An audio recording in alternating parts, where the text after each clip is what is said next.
Yes. Okay. Let's keep it in the realm of comic books here because AJ, the trailer for the new trailer, the final trailer, so to speak, for the Marvels has dropped, and Okay.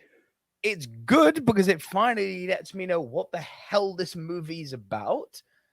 But along with all that, you can go and watch the trailer now yourselves. But that was the good side of the Marvel news. The bad side is that with these continuing strikes and things going on, there's been more delays, more delays, more delays, more delays. And here is the full story.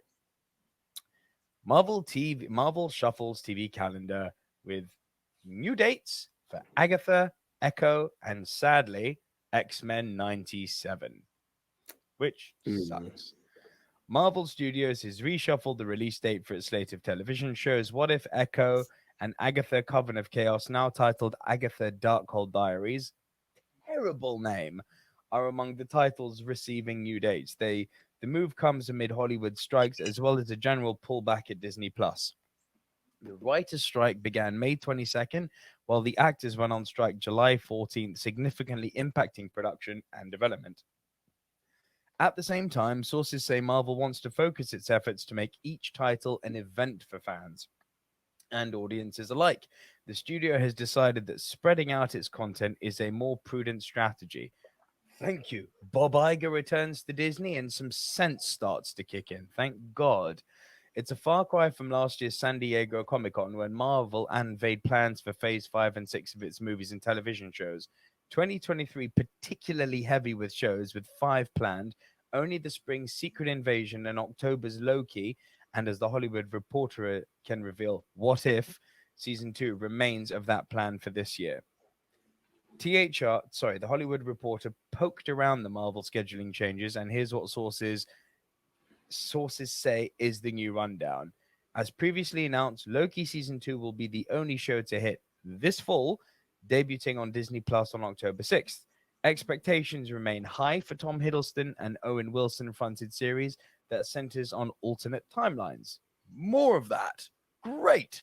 The season 2 trailer had the biggest digital debut of a trailer for any Disney Plus series, and season 1 remains the most watched Marvel series on Disney Plus. People like Loki.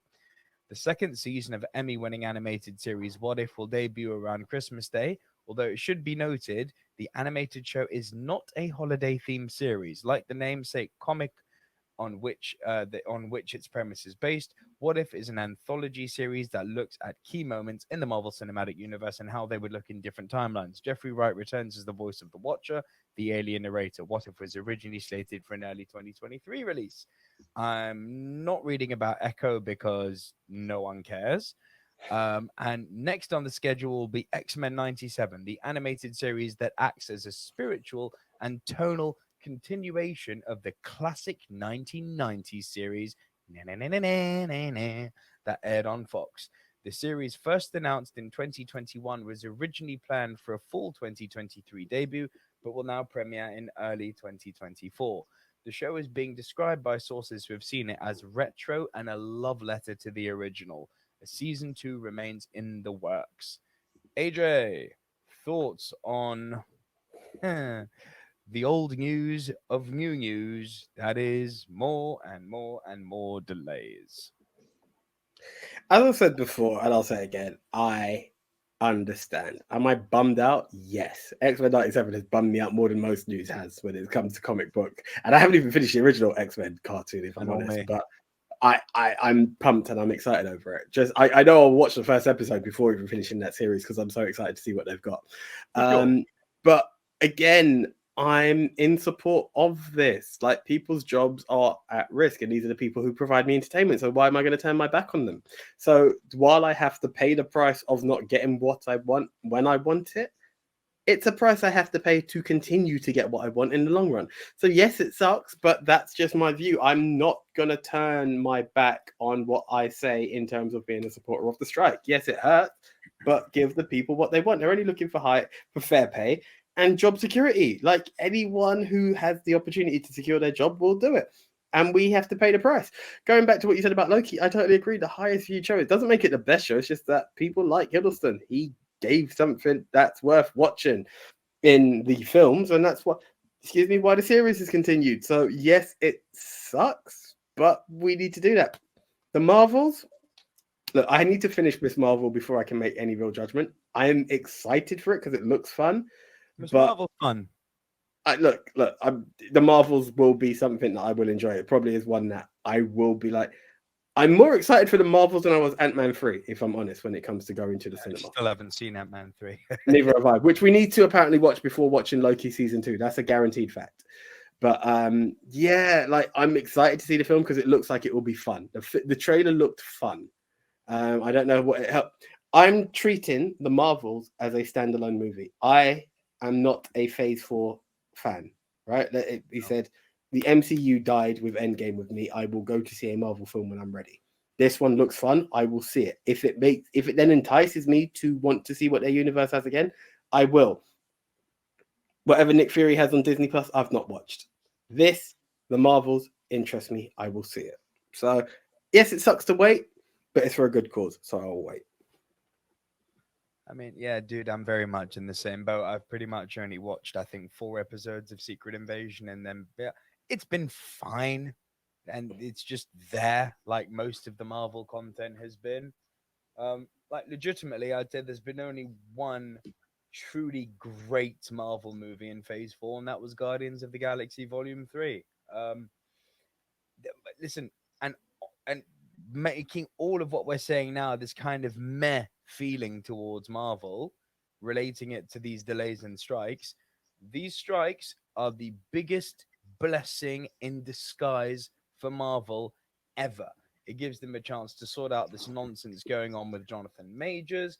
It gives them a chance to let Bob Iger get back in the driving seat more and right the ship that Bob Chapek so brutally upsided. And it really gives them a chance to spread their content out, which reduces, that boring soundbite of people saying there's comic book fatigue. No, there's not fatigue. There's boredom of bad comic book content, which it has been, right? So we need to get the content better. We need to have the content less regularly to make it feel more like an event. And however much they do or don't want that to happen, the strike is forcing their hand to do this. It's a good thing for everyone. I'm hoping the writers and actors get their pay, and I'm hoping Marvel finds its feet again because god damn, Phase 4 sucked. Anything you want to add?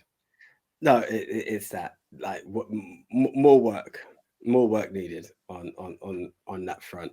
It's yeah, it's not good. It's not great at the moment, And this is death taxes and AJ and comic book movies for me to be like we ain't there. It says a lot. It says a lot, and that's both brands. It's not Marvel bashing. Both sides need to do it's more comic work. books in general. Like, I need Superman Legacy to arrive, and I need it to be freaking great to get me interested in the future of DC. That's the sound of touching wood. Oh, dude.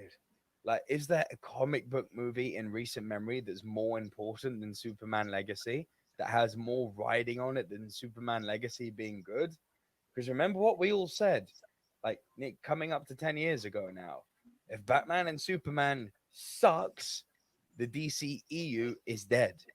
The Batman versus Superman, for a lot of people did suck, and for a lot of people was highly divisive. And it flatlined the DCEU. You had the odd success like your Wonder Woman and your Aquaman. But standalone movies. Standalone movies. The fact that you got Bruce Wayne being like, Diana, explain this to me, had nothing to do with the film. Yep. Nothing to do with the film. Correct. I'd argue that the Snyder Cut was excellent, grading on a curve compared to the original. But yeah, and Marvel need to refine their feet. There's just this glut of need for a good comic book movie again. Look at what happened when Guardians 3 came out. The world was like, oh my god, this is how good it can be. I remember. Yeah. Yeah, but let us know what you think, guys. Are you excited for the release of all of these shows? I personally couldn't give a rat's bottom, but let me know what you guys think down in the comment section below.